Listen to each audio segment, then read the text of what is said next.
November of 1984. The days were getting warmer, and Roy Cooper moved through his house with only a towel around his waist. In his bathroom, water was running into the four-clawed tub as he ironed a clean shirt and hung it with the rest of his uniform. Roy was 48 years old and 6'3", and had a moustache that bent to his chin. He'd been slim as a young man and was considered the fittest in his academy squad when he trained at Melbourne's St Kilda Road Police Depot.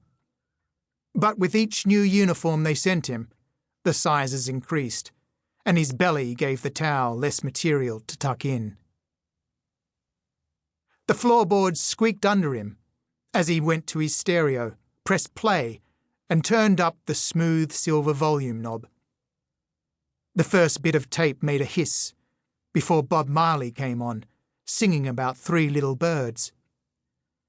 The handwritten label on the cassette read Sunday Afternoon, number 23, and the spools moved to match the rhythm of the reggae man's voice, as he assured that every little thing was gonna be all right.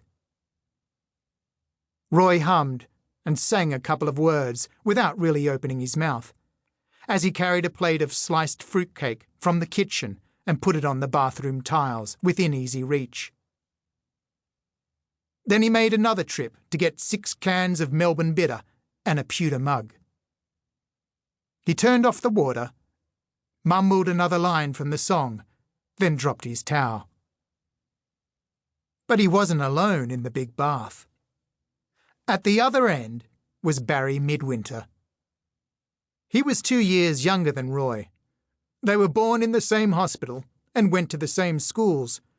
Barry had a wiry build that didn't collect fat in the usual middle-aged places. And below his elbows and knees, the skin was leathery brown from the sun, and there was a sunburnt V shape high on his chest.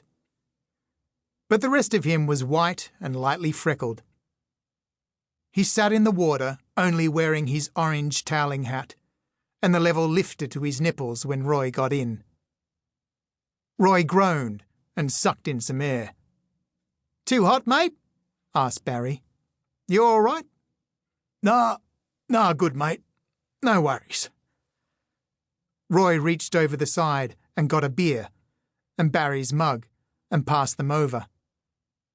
Barry opened the ring pool and a few drops fizzed into the water before he poured it into the pewter. Roy drank from the can. They sighed and lowered into the bath. Bob Marley faded, and there was silence except for 2 drips from the bath tap. Barry cocked his ear towards the door and looked at Roy, waiting for what was next. Then the slow voice of Neil Diamond filled the house with red wine.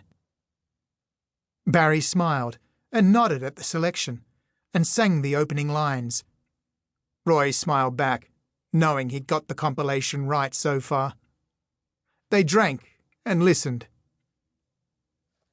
"Hey, I got a new telly," said Roy, looking at the ceiling. "Hey? I bought a new TV. Got it on Wednesday." "You bought a new telly?" Barry stretched his neck to see out the door into the lounge room. "You did?" "Yeah, Baz. Didn't you see it on your way in?" "Ah." "Jesus, you're a blind prick. I wasn't looking for it. How am I supposed to see it?" "How'd you miss it? It's twice as bloody big as the old one." "Oh, righto." He tried to look again, lifting himself up. "No, I didn't see it." Roy reached down and got the fruitcake. He'd sliced it thick into 4 pieces. Barry took one with his rough fingers and made a good bite. "That's not like you, mate," said Barry through the mouthful. "Treating yourself to a major appliance, and a big one at that." "Oh, it's a big one, all right. I didn't need one that big, but..." "Nah, good for you, mate, good for you." Barry finished his slice and washed down the strong mix of flour, dried fruit and brandy with 2 gulps of beer. Then he gave a smiling groan before he eased back into the tub. "I heard a little rumour about you, mate," Barry said. "Oh, yeah? What's that?" "Something..."